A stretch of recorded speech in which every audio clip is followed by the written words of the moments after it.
ito ang ina-expect na trabaho. For sure, madali lang sa kanilang puntahan ng isa't isa. Pero may kruhan din yung magiging labanan doon. Oo. That is a Moskov na kayang umiwas or kayang outplay yung Ling. And that is a Ling na sobrang gusto niyang pumatay ng mga malalambot na heroes like the Moskov. So, tignan natin kasi may mga Pinoy na naglalaro dito and nakaka-excite kang makita ano ang mangyayari sa unang laban ng araw na ito. This is Selangor Red Giants versus Pro Esports Malaysia versus Cambodia. Sinong mananalo dito on this best of 3?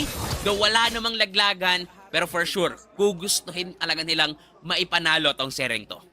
kasi pag natalo ka dito, rekta ka ng lower bracket in your 3 games away. O sabihin natin 1 series away of being eliminated sa MSC. Now, medyo manggugulo agad si Yums at si Cram doon sa jungle camp ni Coily. 4-man invasion. Merong fist crack na gagamitin. First blood ay makukuha ni Cram. Tuloy pa rin ang laban. Si Kais na naging kapalit. So this is a sorry trade para sa SRG. Roamer, kapalit lamang. Kapalit ng jungler from SRG. Sabi natin, pabor yun sa Pro. Hindi natin in-expect na ganoon kaaga manggugulo yung SRG and they have the damage killing the Belerik. Anong matindi doon, hindi pumayag yung Pro Esports. Ginawa na nga nila yun sa MPL Cambodia, di ba? Tinalo sila ng isang team, tinalo nila pabalik. So meron talagang ganti. Hindi pwedeng hindi gumaganti yung Pro Esports dito. And alam mo naman yan, si Kuya Cousin, pati si Kuya Coily, kung gaano kainit yan. Diba? Ilang marshals yung pumigil sa kanila at hindi sila napigilan. Paano pa kaya ngayon dito sa Land of Dawn? Baga ito si Marshall Yums at si Marshall Cram yung sumubok pumigil. Pero hindi nila kinaya si Coily. Doon sa MPL Cambodia, napigilan si Coily. Si Cousin yung nakalusot. Ngayon, siya yung di napigilan na kumuha ng counter. Si Kaison ni Serara doon sa turtle line nagsisimula na. Nandiyan si Coily sa pader, maaaring sumama. Pero doon si Sorry I'm Felix at si Cram ay tuloy pa rin ang Popes. Sinasayaw yung pagong as early as now. Biglang bibitawan. Sa gitna. Uy, buburst lang nila si Yums. Poke lang din para hindi makalapit kahit papano. Pero ganun din naman yung ginagawa ni Stormy dito. Pokes are coming in one after another. Turtle dance, napakaaga na matagal na turtle objective dance. Pero ito na yata simula, Joshi. Tempest of Blades, sinuretriple na kay Kylie. Nandiyan naman yung dalawang Rat of Dryad, yung kinopya original. Ngayon nalulugi yung SRG kasi si Stormy ang tutumba. Tapos rekta invade pa Pro Esports. Silang mga kalamang sa unang kabanata ng laban. Grabe no, nag-pay off yung ginawa ni Sa dun sa gitna. Trying to poke, lowering the health na meron etong si Yums, and also yung pag-engage nila. Tempest of Blades, rekta dun sa 4 blades itong si Coily. Dalawang Wrath of Dryad yung nakita natin. Pero dahil nga, kulang na ng dalawang miyembro ng SRG, hindi na nila kinayang lumaban pa. And for Pro Esports, they did a great job in the early game. Pero laban na naman, dito sa baba, mukhang delikado yata si Cousin. Taga na napaflicker pa si Stormy doon. Tinamama ng SOD sa pool sa mga suntok ni Yums. Patay doon si Cousin at walang nagiging kapalit mula dito sa SRG. Hindi pa tapos yung laban. PPP siyang isusunod na patumbahin. Pero nandyan na si Coily galing sa pader. Si Innocent ang target. Dashing out. Maaabutan pa ng dash. Tempest of Blades sa full killing spree. Patay mula sa jungler ng Pro. Masyadong mainit si Kuya Mokoil. Men, 3-0 and 200% team participation para sa isang Ling. Diba, gigil na gigil talaga si Kuya Coil ngayon. Hindi pwedeng hindi niya ibabawi si Cousin dun sa bottom lane. And gusto ko lang sana unang i-point out kung paanong magaling yung SRG for looking sa trades, paano mahanap ng mga plays dito sa game na to. Pero nakikita natin, lagi ding may bawi ang Pro Esports. Mukhang delikado si Stormy, nabigyan din sa gitna. At mukhang hindi yata talaga nila pwedeng batain dito ang Pro Esports. Ginamit pa yung kinopyang ultimate mula doon sa Sora, but still, mamamatay pa rin si Stormy. Innocent using that SOD to secure that gold crab. Ibig sabihin, kahit ganon kaliit na resource, ayaw niyang makalamang itong si Kozen. Pareha sila at 0-1. Pero may isang assist itong si Innocent. Turtle fight. Nandiyan na rin si Coily. Aabot si Kais. Referee! Makukuha pa rin ng jungler ng Pro. Patay muli si Kais. Nandun pa si Kozen sa gitna. Napasaman force para di na tuluyang makatulong pa si Stormy. Ngayon babalik na lang sa linya at lamang pa rin ng Pro. Alam mo, sa ginagawa ni Kuya Coil, nagwa-flashback sa akin yung inaaurahan niya yung mga makakatapat niya sa MPL Philippines. Di ba? Oo. Meron tayo mga camera works nun eh. Si Kuya Coil, pinakita niya yung angas nun eh. Tapos ngayon, pinapakita niya yung angas sa buong mundo. Pinapakita niya yung angas against a team na nagkampiyon sa MSC, against a team na grabe, yung mga kampyonato sa kanilang region ay talaga nga namang pinaparamdam ng Pro Esports kung gaano sila ka-prepare labanan ang SRG. Innocent with the Ay! ultimate dun sa baba, makakadepensa pa, mukhang hindi na yata counterplay coming in from SRG. Nandun sa likod pala ang mga members ng SRG. Ngayon si PPP ay tutumba sa kamay ng Sky Prince na si Sikai sa double kill. Medyo nakakabawi. Pero si Coily, 4-0-2 pa rin. Hindi pa sa nababawian ng SRG. Hirap, no? Para sa SRG. Tinry nilang dumepensa dun sa bottom lane. Ang nasabi natin, maganda yung nakuha nila. Is 2 kills or 2 kills pa rin naman. Diba? Namatay si PvP, namatay si Sa dito, pero hindi namatay si Kozen doon. And that is good for Kozen. At least, hindi na shutdown yung farming niya. Kasi namatay na siya kanina, pero ang magiging problema for SRG, paano nila papatayin si Coily? Who's gonna be the killer for this one? Who's gonna be the stopper for this link? Kasi sabihin natin, si Yums, pwede. Pero si Yums lang ba? Parang kailangan nandun yata at present si Innocent para kahit paano they could have the additional, even the slightest crowd control against the link is still an important crowd control. So, mukhang kailangan yatang magsama-sama dito ng SRG. Kailangan ng ekstrang tulong, ekstrang crowd control, ekstrang damage, lahat ng something extra para sa SRG. Another turtle ay nakuha na naman without any contest from SRG. Dahil napipigilan din sila ng pwesto o ng pambabarikada ng Pro Esports. Ngayon si Cram ay sinusubukan nilang bigyan, mangangalahati ng bahagya yung kanyang buhay. Pero Uranus naman, mag-regen at mag-regen pa rin yung Uranus na yan. Still hawak nila yung right mid bush. Yums trying to enter. Sorry, I'm Felix. Pina-thunder ultimate. Pero wala namang mangyayari. I-clear lang yung mga minions. Oo, pero dito rin natin nakikita, no, na parang ang hirap din for Cram.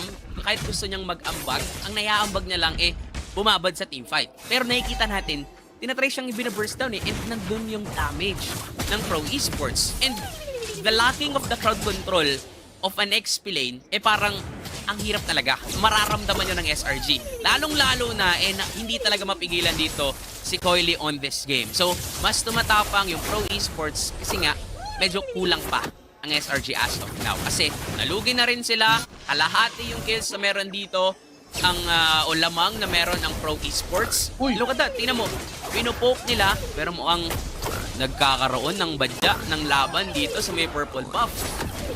Binigay na rin naman ng SRG yun at hindi na tinuloy yung plano na mag-invade ng tuluyan. Kumbaga, silip lang kung ano ang gagawin ng Pro Esports. Now, 30 seconds pa naman bago magkaroon ng Lord. Si Innocent ay nasa long lane na. Si Crab na naman ang gustong bigyan ng members ng Pro. Pero pinaparamdam talaga yung damage. Parang warning shot na, sige, subukan mo pang lumalim. Kaya ka namin. Pero, nakikita natin dito, dahil ginagawa nila yun, nakabasag sila ng tore dun sa baba. So mukhang part of the plan para kay Cram at kay Yums na isiksik yung mga sarili nila against dito sa Pro para sa kanila mapunta yung atensyon. Mawala yung atensyon kay Innocent at makapag-farm lang si Innocent. Nakikita natin na mukhang nagiinit na yung mga labanan. Sa was forced to use the flicker para lang mabuhat makalayo kasi nakasalubong niya si Kais. Pero walang paki dyan si Coily. Focus sila sa Lord. Mukhang ibaburst daw na to ng Pro Esports. Si Kais na invulnerability. Si Cram doon sa gilid. Uy, nagaw! Nakuha ni si Kais yung Lord na para sana sa Pro. Pero galit na rin ang Cambodia at susubok na pumasok doon sa SRG. Pero what a steal coming in from the Sky Prince. Grabe naman. Hindi natin totally na-expect yung ganun kasi lahat ng naunang objectives nakuha ni Coily. Pero sa napaka-crucial na Lord Take, naagaw bigla ni si Kais. Even though na 2-3-1 yung KDA niya, retribution ang magmamatter sa mga junglers. Pero okay pa rin yan for Pro Esports. They still have the lead.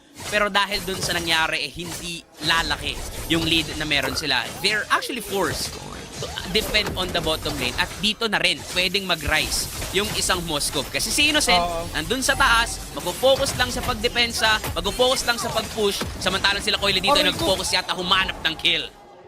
Napakasakit na rin ng Coily.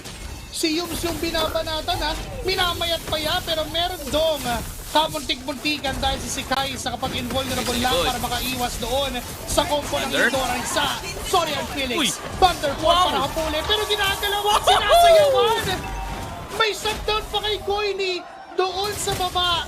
May SO ni pagtatama kay Sash, pero misery once more.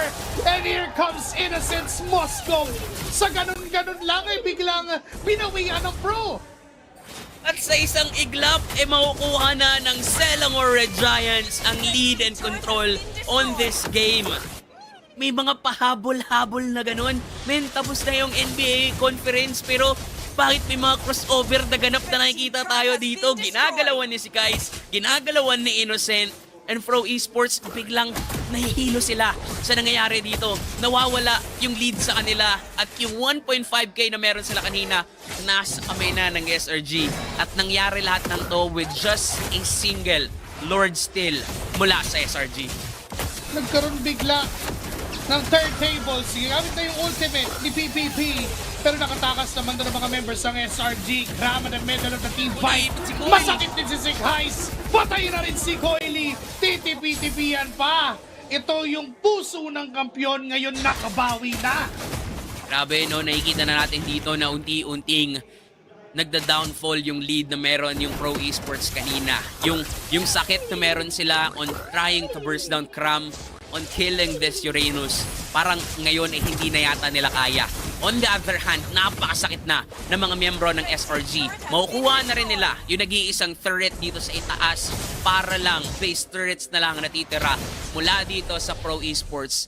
And mahirap na para sa Pro Esports bumawi dito. Ang pwede nilang gawin, side lane, segway push mula kay Coily. Ang problema lang, kung usapang teamfight, parang ang hirap na yata para sa kanila lumaban against sa SRG.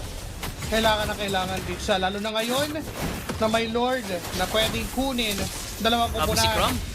Si Cram ay binibentahan lang yung Pro Esports ng kanyang kakunatan. Ang problema kahit bilhin yung trip niya, hindi afford ng Pro Esports. Hindi nila kayang patayin si Cram sa harap. Inuulit-ulit yung combo pero parang nangingiliti lang ang Pro Esports. Diba, sinasabi nila yung metal daw one of the great conductor of electricity pero parang hindi nangangaray. Si Cram dito against Saha and even Coily and even for the rest of Pro Esports sa sandwich ng SRG ang Pro. Naipit doon sa gitna, Coily with the Tempest of Blades. Innocent! Si Innocent sa likod! Sa pulsisa! At mamamatay sa kamay ng SRG ngayon. Sorry, Felix with no more skills. Flickering out. Stormy! Pero pang kinopya doon. Naratang try na double kill for Coily. Innocent. Make it Coily. 3 kasi makakatakas naman ito si Kozen. Pero SRG biglang lumobo na yung kalamangan. And this time, hindi rin pwedeng kunin yung Lord. Sinapak man ni Yums yung pader, sila pa rin yung nanalo doon. Gustong bumawi. Sorry ang Felix. Sorry pre, wala akong nasitan. Pero makakadepensa pa rin naman tayo at si Coily nasa likuran. Tatry nilang humanap ng kill? Hindi. Tatry nilang kunin ang Lord. Bumaba si Coily. 50-50 na lamang din daw ang labanan dito. But still, mapapasa kamay yan para kay Sighais. Gustong bumawi ni Coily pero apat yung alaban niya. Good try though. Pero for SRG, napakaganda nung ginawa nilang plays after plays dito sa laban na to. Good ego mula kay Coily.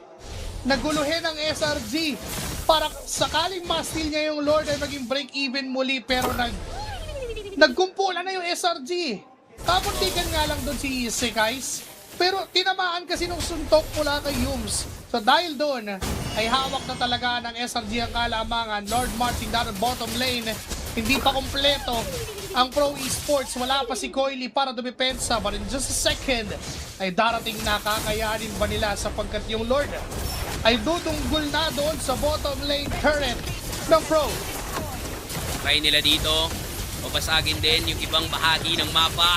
Tinatry din ng Pro Esports si burst down dito si Oy! Cram. Pero dun sa gilid pala, binaburst down sila ni si Kai. Si Sai sa tumutumba. Ang mga base turrets dito ng Pro, isusubsob na naman ng SRG ang mukha nila against sa kanilang kalaban. Tempest of Blades na naman ang ginamit ni Coily. Mamamatay si Sikais doon. Sorry, I'm Felix with a cloud form. Pero masakit si Innocent. Pasipat-sibat lang. Pero ngayon nilalaban pang muli. Dapat force mula kay Kozen. Masakit talaga yung damage. Inabot pa ng side blade si Sa. At talagang mamamatay sa kamay ng SRG. One wave, one caravan, 1 million. Now 2 waves incoming more para sa SRG. Pwedeng simula ng pagtapos ng base, pero lalaban muna ang Pro. Medyo masakit din ang mga blades mula kay Coily. Mapapaalis nila ang SRG, but SRG nakalbo na ang base ng Pro Esports.